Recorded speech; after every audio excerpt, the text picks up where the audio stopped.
Yeah, the problem with Netflix or with Disney right now is like Moon Knight. They're trying to make it like the Netflix shows, but they're inserting their woke politics into it, and it's just failing. Well, from what I understand, the issue with Moon Knight is they can't keep it serious. Daredevil was a serious show. There wasn't a lot of humor injected into it. Coming from the Psycho Colonel Sanders perspective, yes, I did do that. The humor parts in fighting scenes are not necessary. You're destroying the action parts that a lot of people want to see when it comes to this Moon Knight and his powers, and you're ruining it. And then you're having bickering from Steven to Mark. And why is it in this series I like Ethan Hawke the best, and the man's putting crushed glass in his slippers and walking around to Egypt and back, and that's the best part of getting out of this? Because Ethan Hawke's a pretty good actor? Well, I mean, part of the problem is you have that sort of corporate level of expectations from the MCU.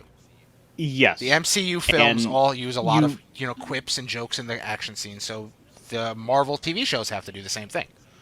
Right. Whereas the early MCU didn't necessarily do that sort of thing because they were at a much different place totally. They didn't have the same sort of corporate overview. And this is the first MCU series that has nothing to do with one of the movies, isn't it?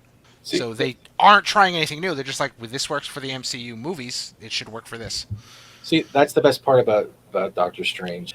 Doctor Strange is going to be the make or break of the MCU from this point afterwards. If it doesn't do as good as they're expecting, it's going to destroy that format. It needs to be. Especially if some of the leaks that were released for it are true. Some of it sounds bad. Yeah. If they let Sam Raimi do his thing, I think it'll make it. But if they've hemmed him in too much, then it'll break it. They're not going to get another No Way Home, and I think they're planning on that just by names and member berries. And I'm sorry, film doesn't work like that anymore, especially the way Disney, Marvel, they're all the same thing, is still failing across the board on how they're handling themselves in general in the reality when it comes to Florida and other things. Disney's already having I believe their stock is plummeting. There's like over 500K people have canceled their Disney Plus subscriptions because they're just done with Disney. This is all going to have a factor on that movie's release. It doesn't matter if Sam Raimi's attached to it or not. And I got to bring that negativity in because that is a part of the reality. The only thing that could probably save that on release is the word of mouth in the first night, how many pirated versions get leaked before the people actually go see it, and whether or not it is well done. That includes writing, acting, action, and actually delivering a story that is not only understanding to normies, but enough to grab the ones that are actual comic book junkies. And that format in Marvel is not there. It has not been there since Favreau's Iron Man. Yeah, he's right. I mean, the last really good Marvel movie for me was The Winter Soldier. Yes, that too. It worked well as a movie that it didn't have to be a superhero film. I wanted to. It could have just been an espionage thriller, and they just happened to be superheroes. A recent article from Bleeding Fool was pointing out how HBO Max has now overtaken Disney Plus. That's not surprising. I don't have HBO Max, but. Yeah, we have one of the heads from Bleeding Pool on PSN. But part of the HBO Max thing that they may not be figuring in here is HBO Max is tied with AT&T as well. So it may be just gaining foothold because of AT&T. I mean, Disney, you're only getting the Disney stuff. No, they also have Hulu. Let's not forget that, depending on the region. But also with Disney in general, their numbers in general cannot be totally reliant because a lot of them have free subscriptions based, like, say, with companies like Verizon and stuff like that. So even that might be a lower thing. And just to point out here, over the last 3 months alone, Disney Plus has stagnated. Yeah, but there's no Mandalorian to save them. And I noticed Paramount Plus is dying the stale death. Well, that's because they're killing Star Trek, and they're using it as a platform, and I'm using that every time I see one of the flyers. That's the only thing they have to push their streaming service, and they're destroying it.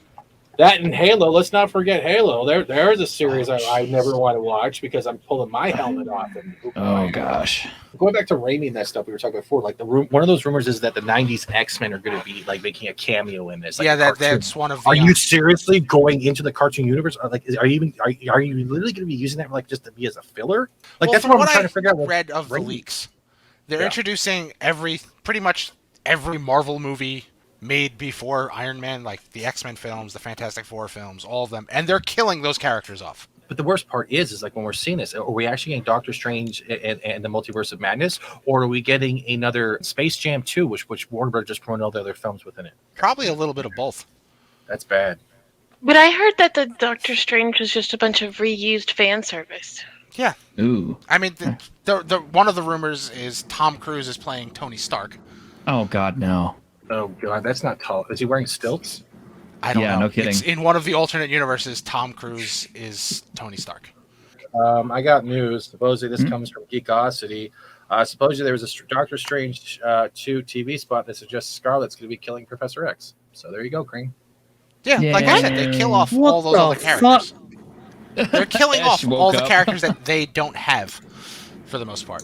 The movies they didn't make, they're going to kill those characters off. From what I understand, they're killing off the members of the Fantastic Four films. Some of the characters, I think Halle Berry's Storm dies without any words. That's impossible.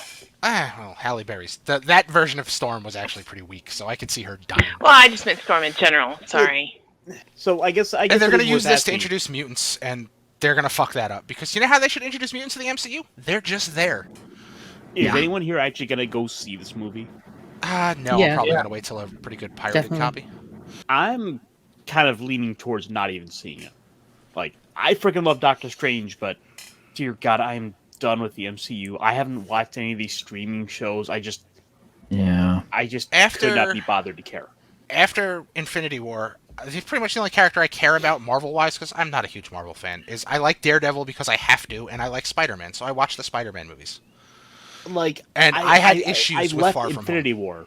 I left Infinity War walking out of the theater thinking, I could just stop here. I'm happy with where that ended. It felt like the end. The bad guy winning. There's also rumor that the Kingpin from the Netflix series and Charlie Cox from Daredevil might be heading into the Echo series. Well, Vincent D'Onofrio was already in the Hawkeye series, right? And Charlie Cox was in the last Spider-Man film. Yeah, Hawkeye's not getting a second season. No, I heard that. Well, yeah, it was a limited series. I think it was listed as one. I seen that. I actually kind of enjoyed that for what it was. I just like Jeremy Renner, the way he played the character. Like, I'm done with this shit. I just want to go home. Can we get this over with? So it felt like that was, he wasn't acting there. No Way Home, was that the last Spider-Man movie? I think it was, yeah. I hated that movie. That movie annoyed the hell out of me. I didn't see it, so. They take 3 or 4 of Spider-Man's most iconic villains, and you're never going to be able to use them again. Was the way they handled it. Oh, wow. You're never going to have the impact of Green Goblin doing the shit he did to Peter in the MCU. Doc Ock, what did he do for half the movie? He fucked off. He just left and then comes back. Hello, Peter. That was his whole thing, wasn't it? Lizard, Doc Ock, Green Goblin, these are iconic Spider-Man villains that they've ruined. And I'm still trying to figure out why Sandman was all on board with sticking around and fucking all around, And the other thing, he wanted to go see his daughter. Yeah, that's all he wanted. Even when he was a villain, that's what his motivation was. Or Iron Fist. You said you're a Doctor Strange fan, right? How did Peter absolutely clown Strange in the Mirrorverse? He treated him like his prison bitch. Dang. I liked Tobey Maguire and Andrew Garfield. I liked their scenes in it. I thought they handled them pretty well. I liked that they kind of showed that Andrew Garfield's Spider-Man was the smartest film version of Spider-Man. He's the only one they've showed consistently use his mind. I mean, let's not get anything wrong here. The movie is overall good. There's problems with it, but it is still a good movie. What, Amazing Spider-Man 1 and 2? It's good for a Marvel movie.